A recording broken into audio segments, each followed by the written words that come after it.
This is a spoiler alert. Major show and minor book spoilers are coming.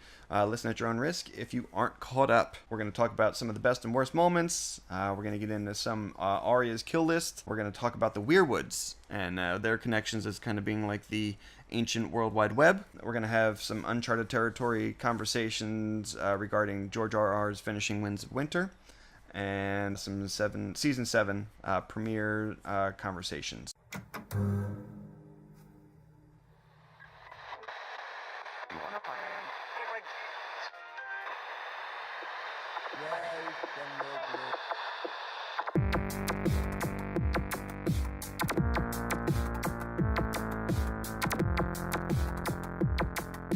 Reach in at your own risk. This is The Loaded Couch. All right, everybody. This is our special Game of Thrones kind of Season 6 wrap-up.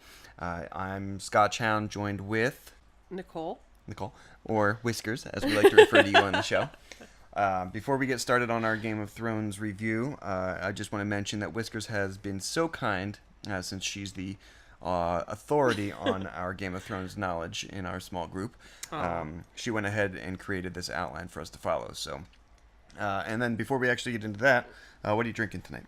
I am drinking a Dogfish Head 90-minute Imperial IPA. Okay, how do you like it? I love it. Yeah, it's a nice tried and true. And if you guys listened to the episode 67 show, I had a Telltale Tart beer on that, and again I'm just trying to finish up the 6-pack, which Whiskers was so nice to have purchased for me as well.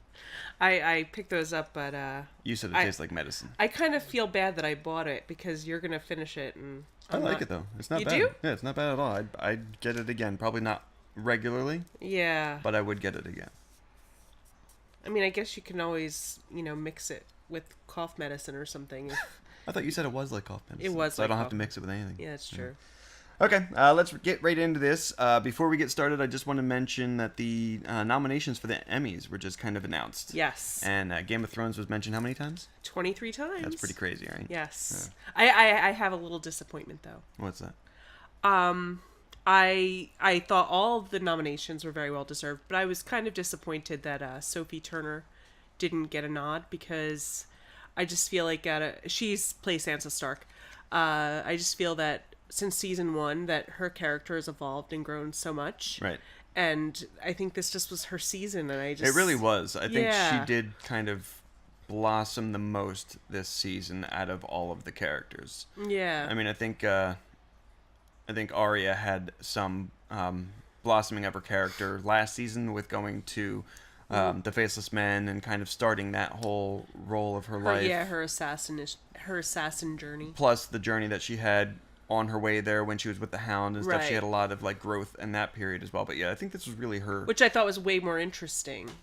Right, yes. Yeah. But I think that this whole season for Sansa, like you said, was kind of her blossoming into this character that I've come to like just as much as you have. Absolutely. Right. She's actually probably is my favorite character of the season. Right. Okay, so just to give you a little background on who our special guest is, it's Nicole, or Whiskers. She's our Game of Thrones superfan, theory crafter, and expert on all names everyone forgets. Book reader and show lover. So let's just get started off with our, season 6 ratings. What were your thoughts on the whole season 6? I would give it an overall score of an 8. Out of 10. 8 out of 10. Okay. I think that, some episodes were, way past an 8. I would even say I don't like to ever give a perfect score, but I would have to say that there are a couple episodes I think deserve a 10. Sure. And then there's a couple episodes that, in the scheme of the season were probably more like, 5, 6s for me. So myself on the show for season 6, I gave it a 9. Mm-hmm. Just because, I mean, I can say that I've read the books. I think I've actually listened to more of the books than I actually read. But the show kind of is delving into that territory that's not covered by the books yet. Some of it was covered and some of it isn't. And I think they did a great job of bringing a lot more information into a season because they had to come up with some of the story themselves this season. Mm-hmm. They did get some guidance. Sure, yeah, of course. Or not necessarily. I mean, George R.R. Martin didn't write any episodes for the season, but I know that in the Door episode, there, the big Hodor reveal, right, was something that was suggested by George R.R. Martin, right? And they worked that in last season. George R.R. Martin suggested the Shireen scene, which disturbed us all, but yeah. Which kind of comes back for some discussion this season again. Right, yeah. Okay, so what was your favorite episode of the season 6? That's a toss-up. I guess I would definitely say The Door, Battle of the Bastards, and Winds of Winter. I just think that the finale, in all honesty, I think it was just the best finale of all, of all 6 seasons to date.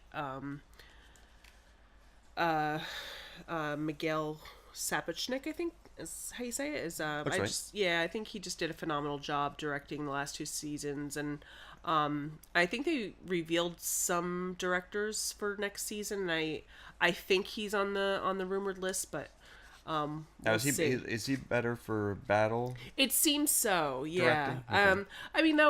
The last episode didn't have a lot of battle in it, big battles or anything like that. It had a lot of small battles, but in a big way. But I guess I guess the Great Sept of Baelor wildfire scene was pretty, I guess, epic. Sure, yeah. So, but not quite as not as traditional battle. Sure. Battle. Not like Battle of the Bastards kind of episode, exactly. Right? Yeah. Okay. Myself, my favorite episodes was probably Home, episode 2, where Jon wakes up. I was kind of expecting it to be held off a little bit longer into the season, but just him waking up was always great.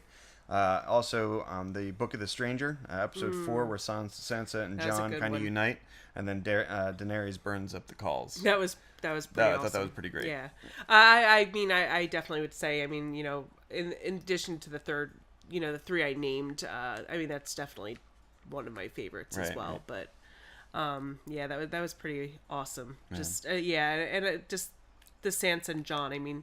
We just needed something, Yeah, I think both of them needed something. They haven't had much happiness in their life for a while. Exactly, and we've had so many, just kind of like unsatisfying, storylines for so many of these characters that we love, that was just kind of like a kind of moment for me, Right. What was one of your best moments from season 6? I guess probably the evolution of the Darth Sansa.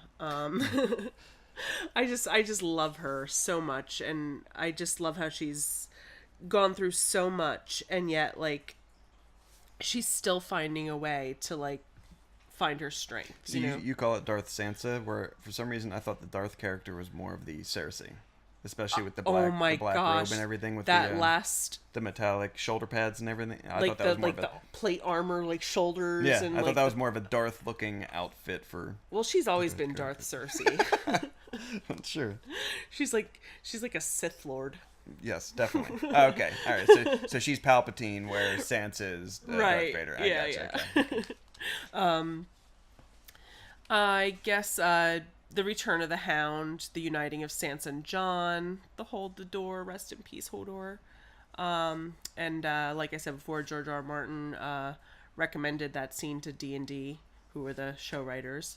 Battle of the Bastards, Ramsay getting eaten by his own dogs at a poetic justice, wildfire at the Great Sept of Baelor. You thought that was a best moment, the wildfire? Well, just because of how epic it was.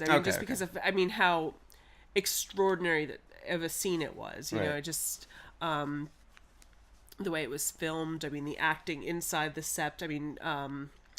Natalie Dormer, Marjorie, who plays Marjorie, I think that her panic knowing something was wrong and knowing that something was going to happen and there was no way she could escape it was just kind of a very it was like a chilling moment, you know, even though there were so many people in there. Like, I mean, everybody kind of wanted to see. I just kind of thought that maybe she would have escaped that somehow. Yep. You know, maybe Cersei would have used, you know, her crazy plot and save the people in there that, you know, could potentially help her. I mean, the Tyrell Now, on a has a kind huge of, army. kind of branching off, just really quick on that. They killed most of the Tyrells other than the Queen of Thorns. Right. She's She's not a good enemy to have. Right, understandable. But they almost needed the Tyrell army and money Right. to kind of keep the power that Cersei needs in King's Landing. Tommen, having married Marjorie, does he still have a claim to the Tyrell armies and money? Well, I think as Through the king, marriage? I mean, he has a right to take what he wanted, really. I mean, I mean, no, that would still have, you know, once you're king, it's like, you know, there's usually like another heir, like with Robert Baratheon, like for example, like he gave, and it was actually kind of scandalous because Stannis was the older brother and Renly was the younger brother, but yet he gave their stronghold of Storm's End to Renly, which is the younger brother, Right. and gave Stannis Dragonstone. Yeah. So I mean, typically that would have been, you know, how like similarly done. Okay. But I mean, in this, so pretty much doing that wildfire, or you know, killing off Marjorie and the And all Tyrells and her stuff family. like that. That was Most of the family with the wildfire. That kind of cuts their ties with the Tyrells completely now. yeah. Now I So they mean, don't now really- they'll be arch enemies. You know, Yeah, I mean, yeah. they were kind of like internal enemies at the time. It was like course. kind of a, you know, friends of convenience Yep. because Marjorie and Tommen were married, but you know, Cersei was always like trying to keep control Oh, of sure, yeah, everything, yeah, you know. yeah. So, okay. Anything else? Poor Tommen. Yeah. That was really, really depressing. I mean, I mean, I say it's the best moment just because it was how I wasn't necessarily expecting it. I mean, Not at all.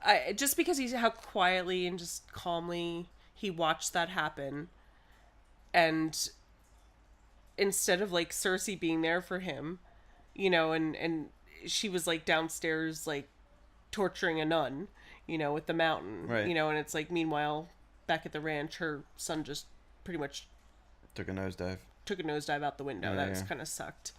You know, of course, King in the North. Yeah, the new one. That's pretty awesome. Yeah. And then the very awesome and feisty little Lyanna Mormont. I loved her. Oh yeah. Her little speeches, both of them, when they Such a first little went to ask sassy her for frass. help. Yeah, exactly. And then again when she was calling the King of the North during that speech and all, calling everybody out, saying, "Hey, you're supposed to be backing these guys, and you back down. So Yeah. step up now, or else I'm gonna call you out." Although, there was one little mishap in that. What's that? She confronted Lord Serwyn about how he didn't answer the call. Mm-hmm. But Sansa had a discussion with Jon. I think it was the episode before that, about reaching out to the Serwyns. And Jon's like, no, we fight with the army we have. We Right. don't have any more time. Yeah. So really, I mean, he couldn't have answered the call if they, you know, how could he have answered the call? I'm if they wondering didn't if go... she meant the call from Rob, not Jon. No, he fought for Rob. That's maybe it was a mess up then. I mean, I don't know if they acknowledge that in the show, but I'm pretty In the sure. books. Yeah. Yeah. So I'm not sure, and I don't want to cross over too much because sometimes especially with the previous seasons, I kind of bleed certain book elements and show elements Yeah, together. yeah. But anyway, it was just a little inconsistency I saw. Okay. My best moments was, of course, Jon waking up. We love our Jon in the show. Yeah. And of course, that plays into the R plus L equals J Mm-hmm. confirmation that they kind of played in, which was a huge speculation of the fans. Do you want to say what that is? Go ahead. No, go ahead. No, come on, you're the special guest. You're the name dropper. R plus L equals J is a theory that Lyanna Stark, Ned Stark's sister, was quote unquote kidnapped by Rhaegar Targaryen, and Rhaegar Targaryen was the crowned prince. His father was the Mad King that Jaime Lannister. Did you quote unquote the kidnapped? I did quote unquote, okay, yeah, okay. because the speculation is that they were actually in love. Right. But the Mad King's son, and of course, Mad King is the one that was killed by Jaime Lannister, Yep. and gave him his Kingslayer name. But Rhaegar and Lyanna Had a, affair, and a year-long affair. Well, I mean, Was it a year-long affair though? In the what was that? The House of Joy? No, the at Tower least, of Joy. yeah. I mean, something like that. Yeah, Okay. it was about a year. I mean, enough time to have a baby. Right, So right. 9 months, and some hangout time prior. Yeah. So they were kind of hiding out there, and there was, there's rumors about, that maybe they were secretly married because the Targaryens were notorious for having, multiple wives, Right. marrying their sisters. They just Because didn't have any rules. Was married previously to. He was Ilya Martell, Right. Who they had the 2 kids at the mountain killed, yeah. supposedly. So the Jon is a product of their So he's union. the J. Right. So Rhaegar and Lyanna have a baby, Jon. Yes. And the show, goes ahead and says, yes, that's exactly what it is, where the book is still kind of speculating around to it. I mean, I guess, some people are arguing that, that they confirmed who the mother of Jon Snow is, but they really didn't say who the father was. But, HBO kind of put out this, diagram, and it linked all these people to each other, Right. and, the link between, Lyanna and Rhaegar and Jon were all connected, so they think that was kind of their way of Well, I thought, because we did the playback when Bran was watching Ned talking to Lyanna in the Tower of Joy. And I thought that we turned it way up so that you could hear her whispering.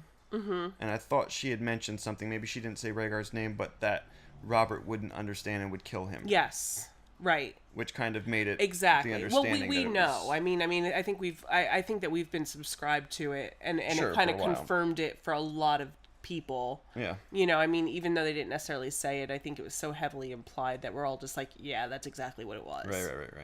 So that's where that kind of comes All from. right, so that was one of my my best moments. The other one was, of course, the Sansa and Jon reunion, which I already mentioned, but also Ramsay getting his due, which I think you said as well, and then Tormund pining over Brienne. I love that. I thought that was That was great. great. That Just was great. The looks, the eyebrows up, the It was a little smiles. comic relief in but the it was- midst of a But I mean, serious why not? show. I think she needs some love in her life, and Tormund's not a bad guy. Right? No, he's not. Yeah. I mean, even in the show, he's pretty decent looking. But historically, she seems to go for kind of the pretty boys, Like she was into Jaime. True, yeah. Okay. She was into Renly Baratheon. Right, I mean, right. they don't get prettier than those two. Right. So maybe Tormund's a little bit too, But again, I think if burly you for her. cleaned him up, got the wildling out of him, I think he'd be pretty up. With his red hair and his red beard. Yeah, I know how you love maybe the he'd redheads. shave for Brienne. Who knows? All right, how about the worsts for season 6? I love Arya Stark. Maisie Williams is a phenomenal actress. I want to say that right now. Right. A lot of elements of her character I really love, but in all honesty, I was glad to see the end of that Bravo storyline. Was it the girl that was kind of fighting with Arya that you were sick and tired of, or was it just pretty much the entire Just the storyline of it? whole storyline. I mean, and it's funny because in the book, it's like that storyline is kind of still going, and it doesn't. And I enjoy it more in the book for some reason. But I don't know. There's just so many things about it. I think the best part of it was was her interaction with Lady Crane. Okay. And the play, and and how she kind of saw this mock version of the hell that she survived, and her reaction to it, and how she had to try not to have a reaction to it was pretty awesome. But the crazy part is Lady Crane was playing Cersei. Right. So for Arya to kind of take to the Cersei character, I thought was a little bit strange. But in a good way. It was kind of I think she was seeing the motherly reaction to the death of her son, and Right. that kind of played into the feelings that she had again in the play reenactment of her watching her father die and stuff like that. Or, Right. But But it also showed she had a conscience, like, Right, yeah, you know, okay, and that sure. she was like, and that, you know, here she was, and she was this woman was an actress in a play, and she was supposed to just kill her without getting any answers as to the reason why, other than that, you know, the debt was, you know, or the payment was made, and that's that. right. So I like that she questioned it and then couldn't go through with it, because it did show that, because she's done some pretty crazy stuff. Like, I mean, I was starting to like, you know, I mean, even still, like, I mean, she seems Crazy to dark stuff. very, very dark stuff. You know, how easy it is for her to kill, you know, Yeah. it's just, you know, and I mean, granted, I mean, she's been through a lot, so I mean, She's I been don't, surrounded by it since a young I a mean, young basically, age. yeah. I mean, since she left King's Landing and she had to, I don't remember if it happened on the show, but she killed the little stable boy who was trying to keep Oh, her yeah, from yeah. leaving. I don't That remember was if in the that book. happened. I don't remember it in the show. I don't either, but so mild spoilers. Right. Sorry about that. But yes, I mean, she's, you know, since the time she's like 7 and 8 years old, she's been pretty much, Right. Surrounded by and you know, and killing witnessing and death. and witnessing it. So I mean, you know, I guess it's pretty complicated, but you know, it just showed that there was still that humanity in her left, you Right. know, a little bit. And But that whole Bravo's... yeah, just the whole storyline in general. You know, and then there's just, and I mean, I don't need realism. I mean, geez, it's like dragons and dire wolves and, you know, people coming back from the dead. You know, so I don't need realism, but I don't know. There's just the Wolverine style healing, and just it just seemed a little much. Yeah. I guess on her on that line. I also kind of regret not learning, you know, I mean, yeah, we saw the wildfire scene, and that was pretty epic, you know, with the High Sparrow, and I think a lot of, you know, viewers wanted to see that kind of go down, but they didn't necessarily want to see it go down with Marjorie and Loras. I mean, I think everybody was just kind of hoping that somehow they would have been removed from the situation. Sure, yeah. But, I don't know. I mean, Marjorie was kind of playing this part, you know, and, you know, putting the rose in her grandmother's hand, and, you know, to show that she was still who she was. And I didn't really get to see where her game was going, you know, like where things were, you know, what was her true motives? Like, what was she trying to do? How was she going to outsmart the High Sparrow, in a sense? Well, and what was his intentions, too? I don't know. Oh, this High Sparrow's... Yeah, I mean, really, I mean, what did he really want? Well, I was going to say, I think in Season 6, they didn't have too much for surprise deaths, where the fans were really going to be pissed. Kind of like they Right. had in previous seasons. Right, So I like, think that's kind of what this exactly. was fulfilling. Right. Yeah, with Marjorie and Laura's and Right. all- And the High pretty Sparrow much, and stuff. yeah. Kind of leaving people like, oh, what? Type of Yeah. thing. The Dorne plot, I just thought that was a little hasty, and It really was. and I mean, it's like, okay, let's just like wrap this up in, like, you know, the first episode, you know, kill, you know, Doran Martell and his son Trystane, and, you know, just let's get them out of the way. Yeah, there was like no backstory between the Sand Vipers. Sand Snakes.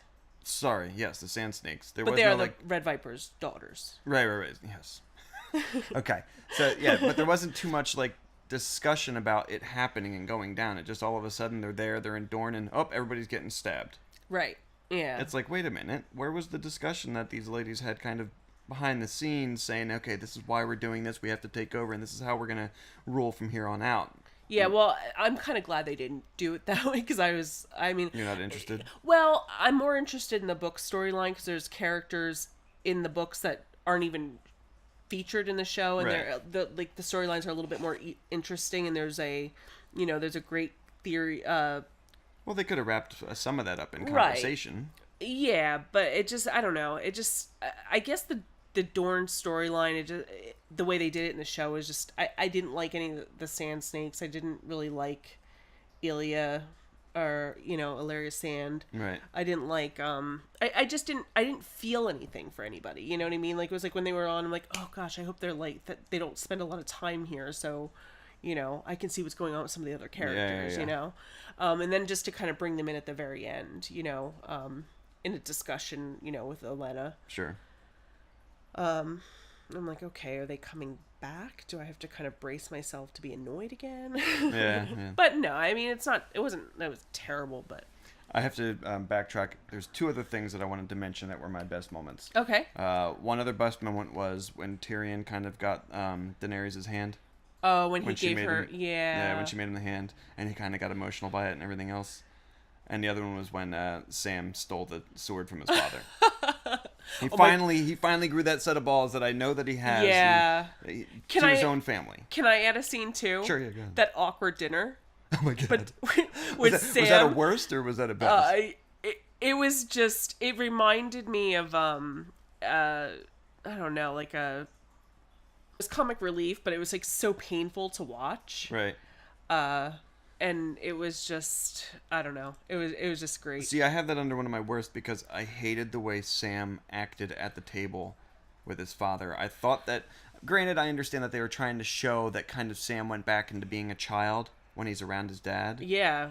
But I thought he had grown some at the wall to where he would have sat upright a little bit more instead of kind of hunched over at his plate playing with his food.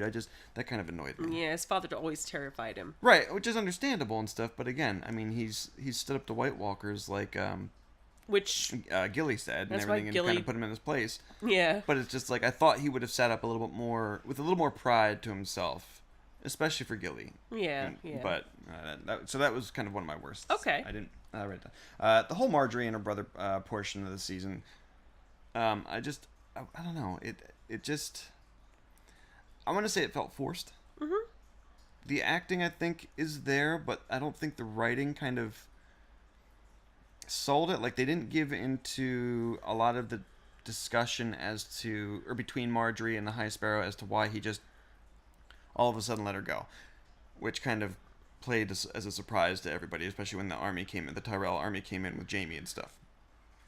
And then, you know, Loras just kind of, I just want it to be over. I'll do whatever they want to. I don't know. I wasn't sold. There wasn't enough.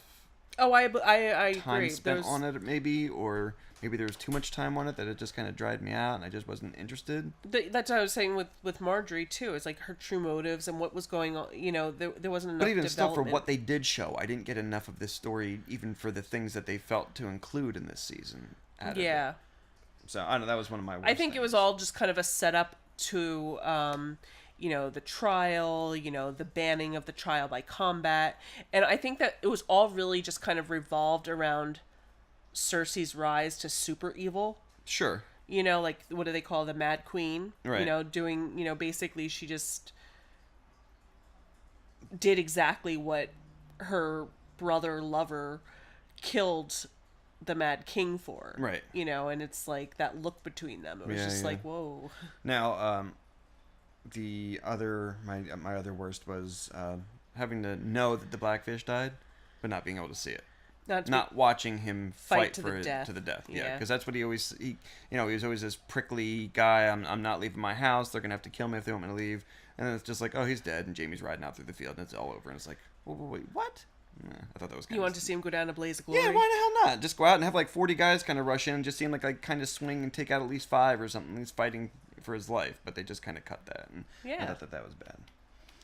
All right, so in our reflection of those who died this season, you want to... There's this really funny, well, it's, you know, a fun website, I should say. It's called the Game of Thrones Graveyard, and it allows you to leave a flower on the grave of your favorite dead characters. And, you know, so... So it's www... Sorry, just search Yeah, like... Game of Thrones Graveyard? Yeah, Game of Thrones Graveyard, and it'll probably come up. It's like under slate.com. Okay, it's under slate.com. Yeah. Oh, okay. But it's yeah. I mean, you can leave flowers for, you know, Walder Frey if you would like. Oh yeah, I think I would like that. You know, and he has flowers, believe it or not. I can imagine. Yeah. Okay, what's your saddest death or saddest deaths? Hodor. Oh yeah, that was pretty bad. Oh. Although I think Hodor was probably one of the strongest people, not just physically, in the show. I mean, he just did whatever needed to be done. Granted that you could say Well, that he was just... Bran's legs, and I mean... Right, and you could just say that it was because he was dumb and he just listened to orders and stuff, but even at the end, it's like... But he wasn't. It was almost like he was...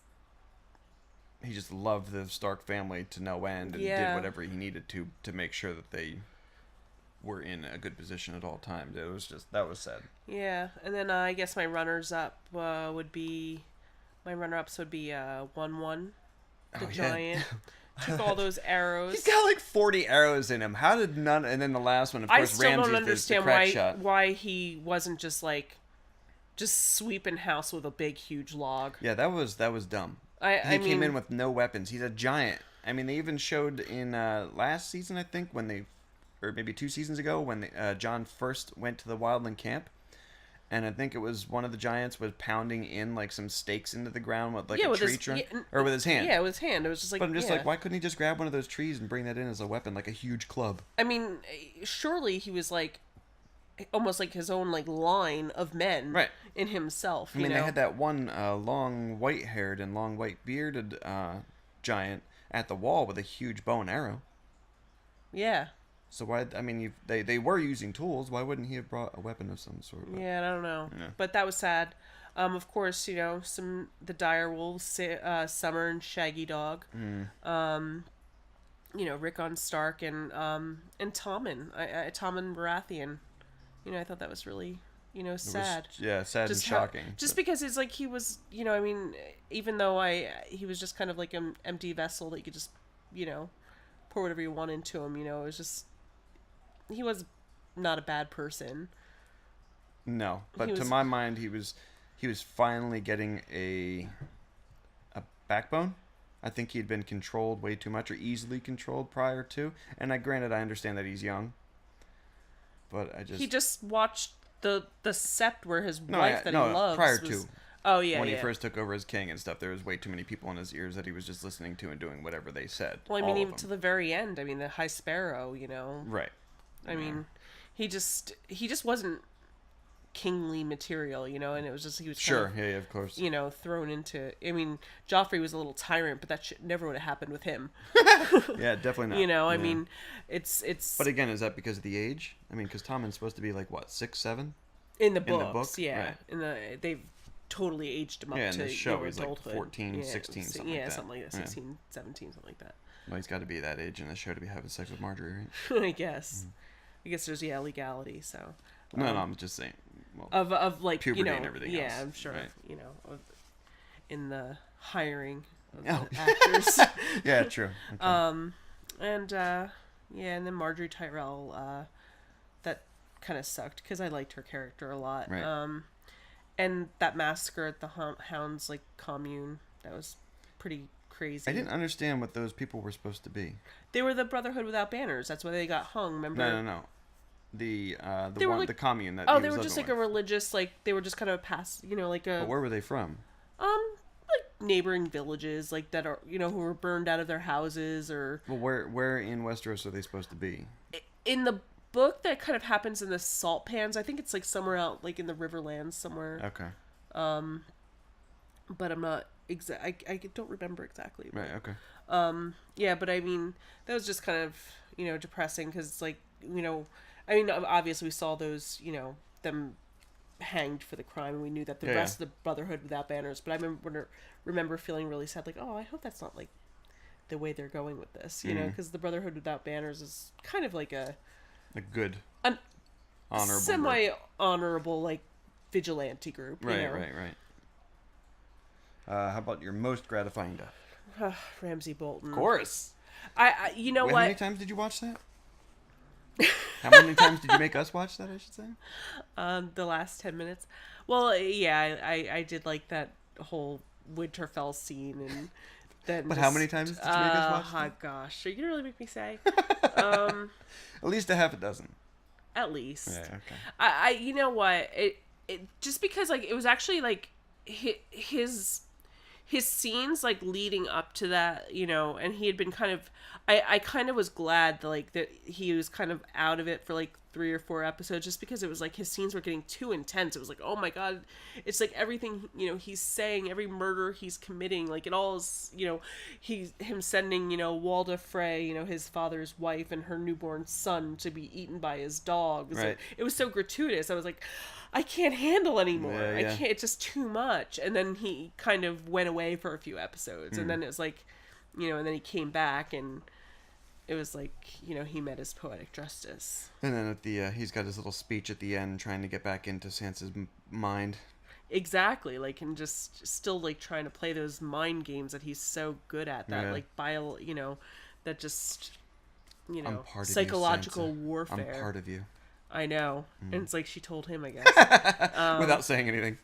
She did say something, but small John Umber, just because, dude, like the Great John was like one of the, you know, Robb Stark's like, you know, staunchest like supporters, right. and you know, and here you are just totally betraying, even after his fingers get bitten off. Exactly, and then it's like, and here you are like betraying like Rickon and like his wool, you know, and like just, you know, throwing the head over. And at first I thought maybe it's a conspiracy, maybe that, you know, he was like kind of like playing Ramsay a little bit, and that even if it like ended up that, you know, he found out that the small John, and then he did something terrible to him, you know, like for lying to him, you know, I saw that playing out in so many different ways, but I just didn't think that any of the Umbers would be like Stark betrayers, and it kind of was disappointing. So I was happy to see, you know, Tormund get his neck. Yeah, pretty much. And I want to suck the blood. and then of course Walder Frey. Oh my god, that was awesome when Arya serves him up the pie. Yeah, the Frey pie. The Frey pie, and that's actually a theory in the books that hasn't necessarily been confirmed yet, but it's in the Manderley storyline. You know, it was kind of strange prior to that when she kind of made eye contact with Jaime. Yeah. I mean, it wasn't Arya. It didn't look like Arya. Right. It was her wearing a face of a servant girl of some sort. But just how the two of them kind of looked at each other, and that's when what's the guy's name? The fighter that was with Tyrion for so long. Bronn, yeah. When he's like, you don't even have to look at them, and they just want to be in your pants or something like that, right? And that's when Jaime called over the other ladies, and yeah. Yeah, and then just had that kind of... But it was strange, the look that they kind of shared. Like, they kind of spent an extra half a second, camera-wise, showing the look between Jaime and the girl that was Arya wearing the face of another. It was just... Because I don't know if there was some underlying thing that they were trying to say, like, this girl's special in some way. Ends up finding out that she is special in some way, serving Walder Frey the Frey pie, and it being Arya, but... Yeah, I didn't know if that was like a lead up to, hey, this girl's something special, pay attention to her, or just a coincidence. Well, yeah, like that they were alluding, you know, to that she was going to play, you know, more of a part in, you know, a scene to come. Right. Which, you know, happened, because then it's like she's sitting there and she's serving Walder Frey. And, and at that point I was like, I was like... Especially when he's by himself and the hall's empty and everything. Like when she's like, they're here. Yeah, that was I was like, good. that's Arya. With her speed, you know, with her super speed traveling. Right. Yeah, and baking up pies and killing people. Yeah, like that would have taken a long time to bake those pies. Yeah, to dismember all those guys. Yeah. Chop up 2 of his sons, you know, with nobody noticing. Right. And but again, she's Wolverine sometimes, That's true. She could do anything. So we'll just leave it at that. Speaking of Arya, where does Arya's death list stand? Let's see. I had to write this one down. Joffrey. He's done. He's done. Killed at his own wedding by Littlefinger and Olenna Tyrell. Cersei Lannister, the current reigning Mad Queen. So Joffrey's dead. Cersei's not. But she's still on the list, okay. Walder Frey. Which we just were talking about, that he's gone. Betrayer of Robb and orchestrated the murder of Robb and Catelyn. Yep. And he was killed by Arya. Sir Meryn Trant of the Kingsguard, who Arya blames for the death of Syrio Forel, which was her sword instructor. Now, was that the one that she saw in Bravos? Yes, the one she killed, and he was like asking for like... He was in the whorehouse or something, yes. And she came in dressed up as a whore. Yeah, or as one of the girls. A very young one or something. because he wanted young girls. Did they show that in the show? Yeah. Oh, they showed his... Yeah. Okay. They showed his death. Okay. And he was killed by Arya. Yep. Tywin Lannister, who was killed by Tyrion on the Privy. Melisandre, the Red Woman, Now, why is Melisandre on her list? because she. When did they interact that she knows of Melisandre? Well, I think it was season 2 or 3, maybe 3, when Melisandre went to the Brotherhood Without Banners and bought Gendry, her friend Gendry, the one that was Robert Baratheon's okay, bastard. Right. And that's when they took him back and leached him and everything else. Right. Okay. And then Davos let him, set him free because they wanted to burn him. Yep. And so that's why she wants to kill him. Okay. Her. Melisandre. Beric Dondarrion, the leader of the Brotherhood Without Banners, who sold Gendry out to Mel. That's kind of the whole Melisandre and Beric Dondarrion, it's kind of a very weak reason to want them dead. Yeah. One, that she bought Gendry, and two, that he sold him. Well, Gendry Gendry was kind of... Of course, it was like her first love, kind of. Well, yeah, and her, companion, it's like, remember she, was begging him when he wanted to stay with... And she's I can be your family, right. She just, it was just somebody... another person that she really cared about that was taken from her. It's not like they killed him or anything. They were going to. Melisandre and... Oh, yeah. She didn't know that. She didn't know why Melisandre was buying him. And Beric wasn't going to kill him. Beric was going to let him stay and be their smith. Right. Okay. Well, they were on the list. So right. Thoros of Myr, another member of the Brotherhood, who was also guilty, I guess, of agreeing to sell Gendry out. Elend Payne, which is the executioner or the King's Justice, right, who beheaded Ned Stark in That's King's the guy Landing. without the tongue. Yes, yeah. And he's the one, who beheaded Ned on the steps of the Great Sept of Baelor. Gregor Clegane, the Mountain, and who is still alive. And also, Melisandre is obviously alive. Beric Dondarrion, Thoros of Myr, and Cersei. And Cersei and Elend Payne are still alive. Gregor Clegane, who is now the Zombie Mountain, who protects Cersei, still alive. Sandor Clegane, who she, I think, has mixed feelings about, because she could have killed him when she had the chance and she didn't. Yeah. And her original reasoning was because he killed her friend Micah. Right. So, I don't know. Who do you think is next? Who do you think's next on her list? Well, she's up in the Riverlands. Yep. Although she travels at the speed of light, so she could pretty much be anywhere in Westeros. Pretty much. I'm gonna say she's gonna run into Melisandre, since she's kind of already heading in that north direction. It seems like from Bravos, she might head up and see Jon, but I don't think she's gonna reveal herself to them. She's gonna wear a face when she's around Jon and Sansa. That's my prediction. Mm-hmm. And I think that would make the Onion Knight quite happy. What are your thoughts? I don't know. I think that, if she stays in the Riverlands, she has a chance of getting Thoros, Beric, and the Hound all in one shot. Sure, okay. And then... Now that the Hound joined the Brotherhood Without Banners, which isn't what is happening in the book with him. Right. It hasn't... Yeah, it's not... It's beyond that territory of the right. books. And then, it's a much shorter trip to King's Landing. To get Cersei. To possibly... and Elend. And the Mountain. Yeah, but how the heck is she going to do that? She's sneaky. I don't know. But how do you kill something that's already dead? Yeah, I wonder if he sleeps or not. I don't think so. Yeah, I don't know. Yeah. I don't know. Okay, so I think she's probably You're gonna... thinking she's gonna stay in the middle or south and... Right now, take care she of gets there. 6 people off her list, Sure, instead of going for Melisandre. And then when she actually heads north, it's gonna be to probably... Do the final... You think she'll reveal herself to Sansa and Jon? You don't think she's changed her life enough to... I don't know. I actually saw an interview that Maisie Williams said she actually thinks that this story would be better if she never reunited with them. Right, because I think with the amount of dark that she kind of has in her life, I think it would be kind of weird to have that love thing come back and flood in with Sansa and Jon being in her life again. But she did finally, hold Needle and say, she's Arya Stark of Winterfell. Right, so, yeah. There is that too. But, it'd be interesting to see how that goes and, in the next season, or because now that she's back, I'm much more interested in her storyline again. Sure. Yeah. So. All right. Well, I'm gonna get another beer. Let's take a break here for a second. You're gonna get another beer too, babe? Yes. Okay. And we'll be right back. For more from the Loaded Couch, check us out on YouTube, Twitter, and Facebook. If you like me and would like to follow me on Twitter at Pigeon Peg Leg, and also on Twitch, Pigeon Peg Leg. Pigeon Peg Leg.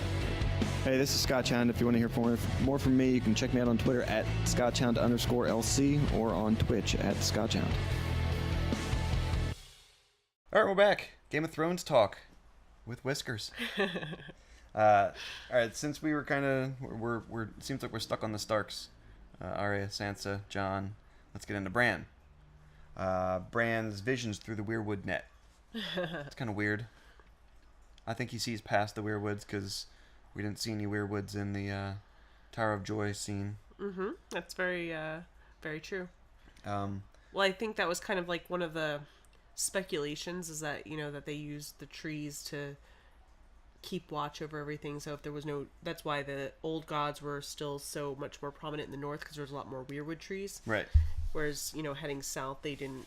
They were really taking have, out a lot of the castles and stuff. by the first men when they had their conflicts with. But the again, it children was of the also that forest. thought that the trees they could see. That's why the faces were carved into them by the children of the but I don't forest. think that's necessarily true. Okay, so it's more than just Not what's entirely. an eye shot of the tree then. Right. I think it's more of maybe a connection, with the Weirwood, because when Bran grabbed the root, Yeah. like you said, he was transported to the Tower of Joy scene, which is in Dorne, Well, the other thing, and there's no Weirwood trees in Dorne. the other thing that it could be is because Ned spent so much time with the Weirwood in Winterfell. Maybe he had kind of pledged his secrets to the tree, and it's kind of like a reliving of the stories through That's Ned's eyes interesting. from his stories being told in the Weirwood Forest when they do their prayers and stuff like that. Could be. Maybe something like that. Yeah, something like that. All right. Let's start with Mad King Aerys screaming, "Burn them all." Okay, we're in Bran's visions. Yes. Well, actually, before we get started, did you get a new beer? Yes, I did. What'd you get? I got a Double Dog Double IPA. Okay. Did you try it? Yes, I did, and it's Yeah. very good. Oh, good. Although, did you see that article that I sent to you today? Yeah, about the guy in Pennsylvania. No, no. I sent you one that about a study that was done about people who enjoy IPAs and black coffee have a higher risk of being psychotic. So Oh. by those standards, you and I are both freaking crazy. It's a good thing we even each other out then. Hey, you drink black coffee and IPAs too, babe. No, but I'm saying maybe our crazies or our psychoses even each other out. It could be. Keep us sane. Maybe why when I do those tests, I always seem to get Cersei. Oh, that's true. Yeah, That's very crazy. true. I'm a very nice person, by the way. I'm sticking with the Telltale Tart. I think this is going to be the end of the 6-pack, or was it a 4-pack? I don't remember. I think it was a 4-pack. Okay. So yeah, Bran's visions through the Weirwood. We'll start with the Mad King Aerys screaming, "Burn them all." Yeah, I think that was like played into Cersei being the Mad Queen, who pretty much did exactly what her brother Jaime killed Aerys for. And then of course part of the visions were Jaime killing the Mad King. And that also kind of ties into is he the Valonqar, or the little brother, that kills Cersei as she's kind of self-fulfilling her own prophecy, That was the one that witch kind of Yes. gave her her fortune. Or, Yes, and I don't know if they said the Valonqar part in the series. show, but I Right. know they did in the books. But at any rate, it might be tying in, into this person, who loves her, and is he going to be the one to kill her? Which So is when they introduce Jaime, if this does happen, he could be Jaime Lannister, Killer of Kings, Killer of Queens. Yeah, exactly. Queenslayer, Kings, Kinslayer, Kingslayer, Queenslayer, Lover Slayer. This is going to go into that book that he was studying so Yeah, hard the white, for not having a story. the white book. Yeah. I mean, I think that in the books, and I mean, sorry, spoilers. in the prophecy, it's, I think that a lot of people, and I think even Cersei herself believes the Valancourt is Tyrion, that he's Sure. going to be the little brother to Right, strangle her because of the the little connection the of him being a total dwarf rivalry and, between them. and the youngest son. Right. So, Now, Cersei was born first, right? she was born before Jaime. Yeah, okay. Which would so make technically him he's still the little brother then. exactly. Right, okay. So that's I think that was kind of a strategic, Sure. possibly strategic Yep, that yep. is going to kind of play into maybe, Him being the all little this boy. time it's somebody a lot closer to her. That's, Yeah. But so then there's the in the the dragon shadows and the birth of the dragons. Yep. And then he sees the wildfire just going spreading rampant through the tunnels. Mm-hmm. And I think that was more of a prophetic vision, not a vision from the past, which he might have confused it for. Well, I thought when the three-eyed raven was saying you can see really long ago, you can see present, and you can see future, Right. but you don't know the time frame of when these visions exactly always are. right. So You need something in it, kind of like when he sees Ned for the first time at the Tower of Joy. He's like, "That's my dad." Mm-hmm. So that's his only way of putting a date or a time Right, frame that- on that those he knows visions the and stuff. past, right. Yeah. like because he's heard the stories from the past, but if he hasn't seen Anybody that could put a date on it, he won't Right. know. Right? Yeah. The creation of the White Walkers was we learned that the Children of the Forest created the White Walkers as a defensive weapon, but it went wrong. Yeah. Well, they kind of let it get out of hand. Yeah, it was like their big weapon of mass destruction kind of turned against them. Right.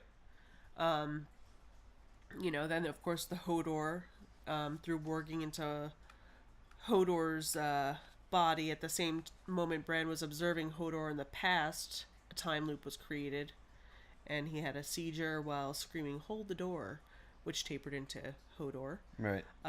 He never Now, spoke another word again besides that. Right. Now, was that Bran's doing? Like you said, it created a time loop. Was technically Bran working into Hodor when they were leaving that cave?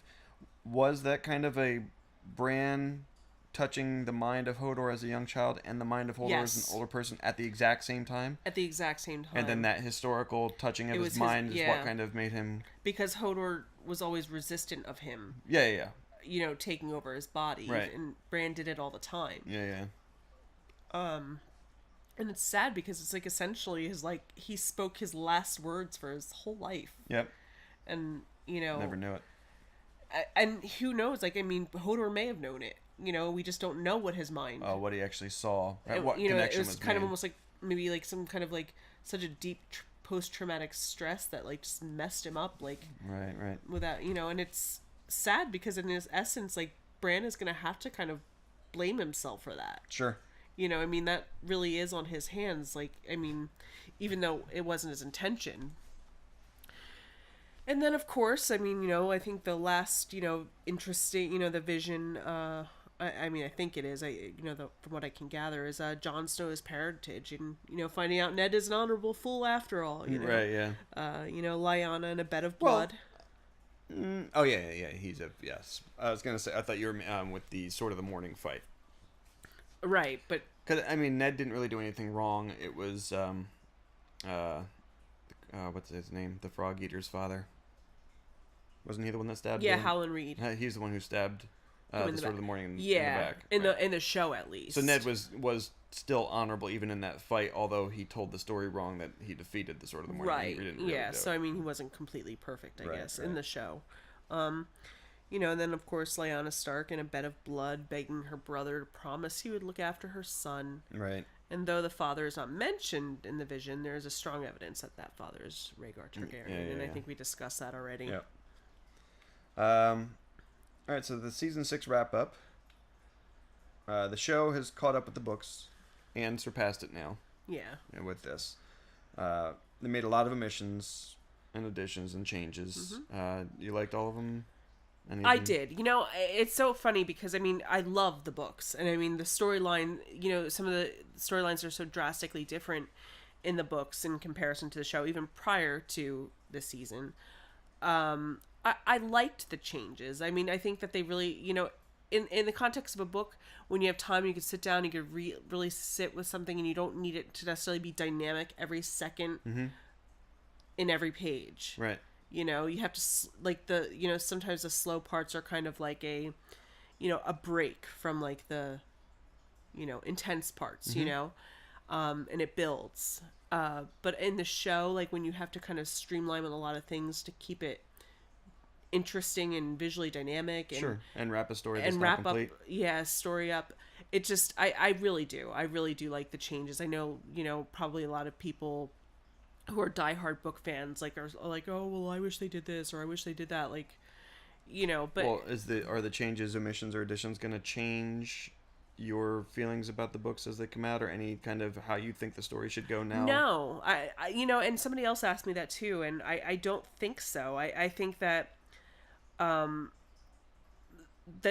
George R.R. Martin has, it's his writing style that I love, and it's like, even, you know, and there's things that before any of this even happened were things I suspected. So I mean, whether or not he includes them or that you know, overall I think that everybody kind of, you know, that there's kind of a universal ending to, you know, that is agreed upon as to how the show and the books are going to end, and I kind of have a feeling about that myself. Right. You know, kind of like you had the feeling about R plus L equals J. Right. I mean, I think that, you know, there's going to be a great war, and I think that a lot of people are going to die as a result of it, and I think that ultimately it's going to, you know, be a war that is won, you know, but Sure.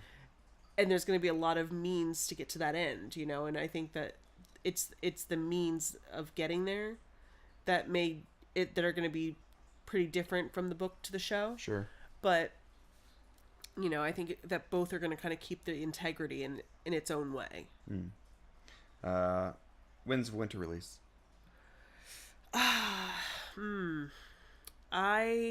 Maybe in time for the holidays? Is that a fingers crossed tinfoil hat prediction, or? Very wishful thinking. Okay. Very wishful thinking. But you think it has to release prior to season 7? I would say it has to be. I mean, yeah, absolutely. I mean, season 7 is already scheduled to start later next year. You know, and typically it's been the end of March, early April, you know, late April this year. Yep. And they said it's actually going to be later than all the seasons. So, I'm thinking... You think they're coordinating with George for that?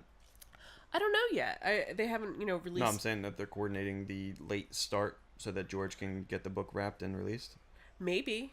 I know that they tried. They were hoping the book would be out before the season premiere, but it just, you know, he kind of came out and said, "I'm sorry, it's just not done." Yeah. I mean, he's released a ton of chapters. I mean, you know, we heard the, you know, Euron chapter. Yeah, you know, that was when good. we were at Windsor. He actually read it for us, which was at the Balticon 50. Right. He read he typically, whenever he's, you know, the guest of honor and he's, you know, at a convention, he'll read a chapter, and collectively, I want to say there's probably about maybe 8 or 9, maybe even more chapters that have been released. Yeah. And the Euron chapter I just thought was just fantastic. Right. Season 7 doesn't have an air date yet. No. But it will be shorter with 7 episodes. And the showrunners said, you know, that with this, you know, whole winter's coming thing, I'm like, they're not going to wait till it gets cold outside, are they? That'd be cool if they did. It kind of would, but I don't know. You're going to have to wait a whole other half a year. Yeah. I mean, maybe, with... Because like you said, it's always been kind of a spring release, or a late winter release when they started the seasons. Right. So, well, we'll see. With 13 hours of show left, what do you think the season finale feature length will be? Well, I don't know. There's you know, I listen to Emergency Awesome. Yep. You know, the recaps on YouTube. He's like one of my favorite. You know, Charlie. He's just great. And I get a lot of, you know, really interesting ideas. Like I think he had, you know, I get a lot out of them. Right. but he had was kind of saying, that with the kind of the way he, they played with like the time and like the, how some of the, shows have been like, 50 minutes or 55 minutes. And, that if you kind of wrapped up 13 hours and said that each show was going to be an hour, then you'd have 13 episodes left. But if they're like 50 minutes and like maybe 51 minutes here, and then you kind of span that out over time. 14 episodes. Right. That it'll be, Seven.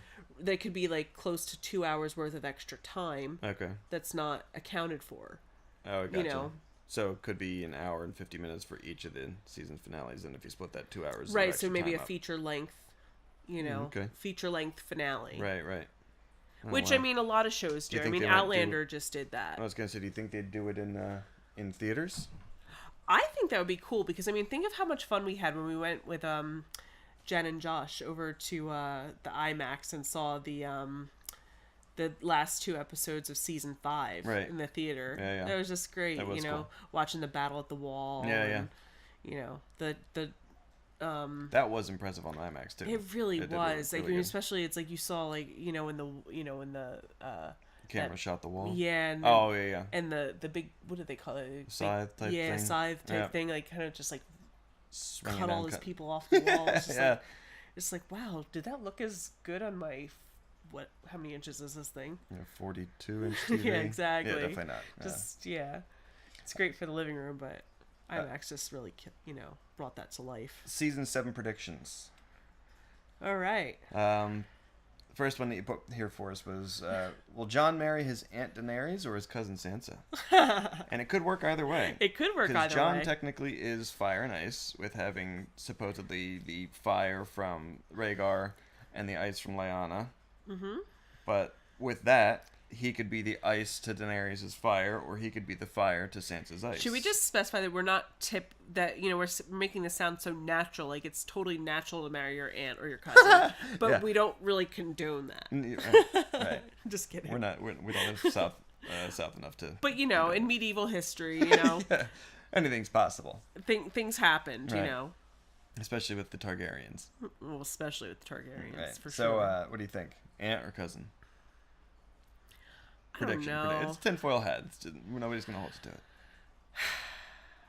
I guess it would probably be Daenerys, just because it's like, even though Sansa and him weren't close growing up, they were still kind of grew up as brother and sister. Right. That'd be kind of weird. Yeah. And I was thinking the same thing. I think because Daenerys and he have been separated, I think there's going to be some kind of attraction there. Although I think she's way too much of a powerful entity. But yeah. I think, like she had said when, oh no, what was his name? The fighter that wanted to come back with her. The blue. Oh, Dario Naharis. Yeah. He's like, well, who are you going to marry when you go there? And she's like, I don't know. I have to see. Yeah. Where I think I might not marry anyone. Right. But I think that would probably be a prelude to her and Jon, maybe. Right. King of the North. Will Cersei marry Euron Greyjoy? Well, really, I mean, it's kind of the only, like, it's the last prospect she can have at this point. Although he's looking to marry Daenerys, so. Yeah, but that's probably not going to happen not after Yara, Asha. Yeah. And Theon kind of got to her first. Sure. Which I think was great. Yeah. I think that portion of it was awesome. With a little flirtation scene with Yara. Yeah. Daenerys. Well, I just like her. Mm-hmm. Yara, or like you said, Asha. I like her person. I like her personality. She seems like a good person. I think she would have been much better to seek the throne of the Iron Islands. Oh, she totally would have. Maybe not to the Ironborn, but I don't know, just the way she is, because she is still a badass. It's a patriarch society, right. And it's hard to, but I that's another point I want to bring up though about season 6 is that. It's a lot of rise of the females. It's the whole season was rise of females, other than Jon being the king of the North. But even still, he had his Sansa sitting right next to him. Exactly, like she was, pretty much responsible. So let's real quick. Let's hit all the strong female characters that we saw. We saw Yara, or Asha, Cersei, Daenerys, Sansa, Arya. Yep, taking Arya. her name back. And Mormont, right? Little Lyanna Mormont. Oh my gosh, I hope we're not missing. So that was 6. Was there any other strong female characters? Oh, Brienne of Tarth. Oh yeah, she came in and kicked ass and saved Sansa there at the end. Yep. She's always kind of been there in the background. I think she's great. I like her character. She is. She's awesome. All right, so seven strong female characters in this last season, Yeah. at least. The Red Woman, I don't know. She didn't really have like a strong role in this last season. Well, I mean, she brought Jon back. Right, but I mean, she kind of played Yeah. sheepish. She kind of played a sheepish part for the whole season. Let's in not comparison forget. to Let's not forget season what 4 and happens 5. when she takes off her necklace. Yeah, let's forget that. Well, it happens to us all, babe. That's true. It happens Yeah, to us all. but not with just taking off a necklace. Thank God. It takes a few years. Okay. How do you think Jon will learn about his true parentage? Bran? It could be Bran. It could be Howland Reed. Because Bran is back south of the wall now, right? I mean, they had cold hands. Well, Cold Hands couldn't pass through the wall. Right, Or but he at Benjen least- Stark. We never even said anything about Benjen Stark. Right. But, I mean, they didn't say that Benjen Stark was cold hands, but I think that's the character that Benjen Stark was supposed to be. Right. Yeah, he was like the equivalent of that Cold character. Hands is called out in the book as Cold Hands, and they don't say who it is. But Right. in the show, that's Benjen Stark Exactly, that kind of brings yeah. it down. Because in the book, Cold Hands rides a stag, Yes. where in the show, Benjen Stark's just riding his horse. And, Although his horse is kind of dead too, isn't it? Or no? Didn't think so. I can't remember. But yeah, I mean, yeah, and George R.R. Martin kind of confirmed, because I think a lot of people theorized that Cold Hands in the book was Benjen Stark, but he kind of put that to rest by saying, pretty much no, he wrote it in the margin of, the manuscript. That Right, okay. It wasn't him, so. But, I mean, I'm wondering, somebody rides, a stag, I'm like, which is kind of Baratheon, Yeah, and yeah. everything is symbolic, so. But I just can't think of who it might have been. One of the Baratheon brothers would Yeah. have been up there. Oh, it could be somebody from a long time ago, Baratheon, Right, that was at exactly. the wall of some sort.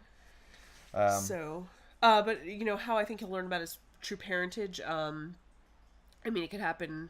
I guess through. It could even happen through Sam. Like maybe there was a, something. Story in the books. Like maybe somebody kind of gave a sealed. I don't think Ned would have told anybody. Well, Oh, you're saying well, other people Howland that were Reed down was there. there. Right, I okay. mean, there was the wet nurse that was there that Right. knew about it, or the the midwife or whatever Yep. who knew about it. So it wasn't like people didn't know about it. So he might have just had some written and to the Citadel just as a kind of a record of some sort. Sure. In case he ever needed to know about it. There's a big library to look through. Right, exactly. And it's, once this, record is sealed, if nobody has a reason to look for it, Sure. But I mean, so it could be through Sam somehow. It's true. Okay. I don't think it'll be through Daenerys. No. I 'Cause don't think any of the Cersei or Jaime know about it. No. I mean, they all think that he just, So nobody... really, it kind of comes down to the possibility of Sam Sam, or Bran, or Howland Reed, because Oh, right. he's not dead. Right. Okay. Oh, true. Okay. Well, I wonder if maybe because Mira's still alive too, right? Right, exactly. So I mean, there might be a, Right, with some Bran. sort of Okay. you know what So I mean. there are at least 3 opportunities then. And especially if they call, the banners Sure. Oh, for the fight. for the fight against The the whites and stuff. White Walkers. Yeah. Okay. So I mean, there's a couple different ways that I guess he could learn. Are we looking at a new Queen's Landing? I think we are. I think it might, and I think I have a kind of a weird feeling that it's going to be somewhere like more northern. Oh, you think they're going to completely abandon King's Landing? King's Landing? Yeah. They won't just kind of. It won't just kind of be rebuilt. They'll rebuild the Sept and everything else. And do you think the religion's just abandoned as a whole? No, definitely not. But you do think that there's a possibility of them just abandoning King's Landing, and Kind of starting a new Queen's Landing. I mean, because her. she could go back to what's the Lannisters' home? It's Casterly Rock, and just start up Queen's Landing there. Maybe. I think that, kind of in a maybe a similar vein that Stannis learned that there was, that the real war is not like the War of the Five Kings. It was, there was something greater, Right. Okay. and they kind of head north to like start that fight. I don't think that's in Cersei to handle. I don't think she has. But any I'm just interest saying, in like, I that. think with Daenerys, that she may find out that there's something, that something Oh, yeah. bigger is going on, Right. And That's where I think the dragons are going to come in very heavily in that fight. right, yeah, So she has to, I think, almost have. unless to go they up have there. an ice dragon, Ooh, that could get into another story by George R.R. Martin. which is a short story with George R. R. Martin, which he says is not actually linked to, even though it kind of has some hints to it. I know, especially That's with weird. Adara, Yeah, kind of yeah. having that kind of look to her Right. and stuff. But no, he said it's not part of that Okay. world. But I don't know. Twincest. Is it going to continue with Jaime and Cersei? I don't know. That look was a little bit. Yeah, I think he was kind of disgusted. I did too, I mean, because rightfully so. Yeah.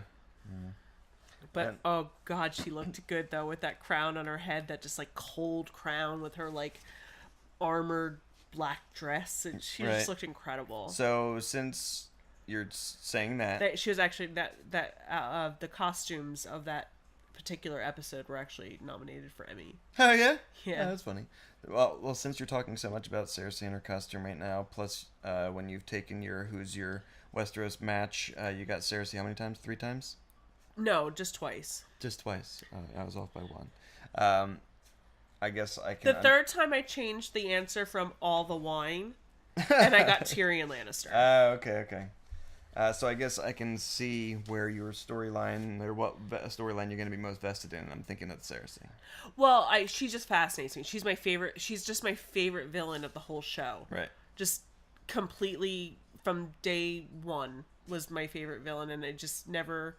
And especially, I mean, like, going back to the books, not without talking about them too much, but everyone, I think, a lot of people who read Feast for Crows were like, oh, I didn't like that, because they missed the storylines of Tyrion and Daenerys and all that, which was, Feast for Crows and Dance with Dragons were kind of split, and Yep. Between the two books. But Feast for Crows was probably one of my favorite. If it wasn't my favorite of the 5 books. Yeah. I just loved it so much. All right. So which storyline are you most vested in then? I guess probably Sansa's. Oh wow, over Cersei.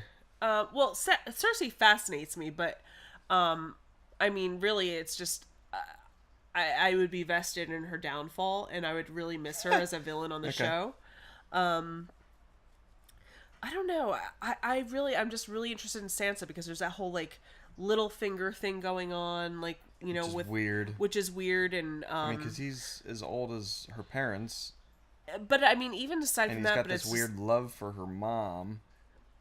but how he thrives on the chaos of people having conflicts with each other.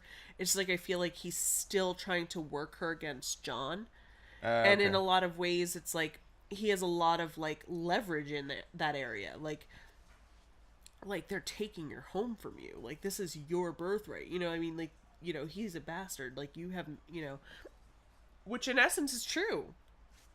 I mean, in essence, it's like Jon doesn't have a claim to Winterfell. Right. I mean, it is hers. But I think she loves Jon. I think she does too, and I think she's kind of gotten over that. I think childish... she's confused. I think she at this point in her life she's been through so much that I mean, but I think that ultimately, I mean, this is her He's family. still family. Yeah, exactly. It's her I think brother, family will win and out. and I think and she doesn't trust Littlefinger, but he has that kind of like way of kind of getting inside your head too. Kind of like you Ramsay. know, yeah, exactly. But A nicer version of Ramsay. yeah, but Oh. in a sense though, it's like I don't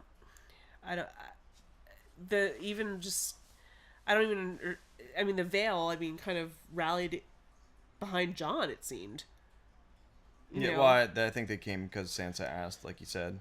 Right. But yes, they did kind of. Jon was leading the fight. Right. So, you yeah. know, I mean, and just that. All right, so you're vested in Sansa.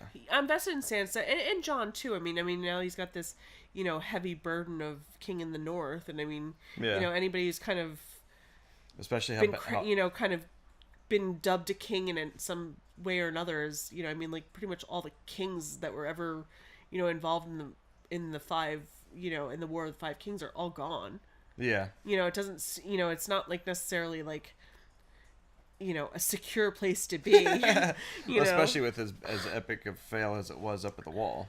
Exactly. It's, you know, being kind of killed by his, you know, His own people. his own, you know, men, you Right. know, because he was trying to, because he saw the big picture and wanted to unite. Yep. And, Get you as know, many it's people to help him out as possible. It's just, you know, I mean, they all, you know, which kind of brings me to, like, you know, why Ned Stark is not nearly like I mean, he's just not one of my favorite characters. Yeah, Like, I've heard, you know. I've read. The storyline I'm most vested in, for the laughs, or the lulls, as people like to say, I'm going to say Tormund and Brienne. I want to see something happen with the two of them. I want to see their tall, strong, red-headed children running around. Oh, babe. I think that'll happen. All right, that's our wrap of season 6, Yes. Game of Thrones. You want to give yourself a shout out for your blog, your your Twitch, your Twitter, I mean? Or... Sure. If you want to check out my blog, it's nicolemcpeak.blogspot.com. And what's the name of your blog? My last unfinished blog. It's actually really good. I've been reading it, and it is very good. I know I'm biased, but she's a great writer, and you should check it out. If you want to reach us, you can hit us up on Twitter at The Loaded Couch, or you can email us at theloadedcouch@gmail.com. And thanks for listening, guys, and we'll catch you again later. Take care.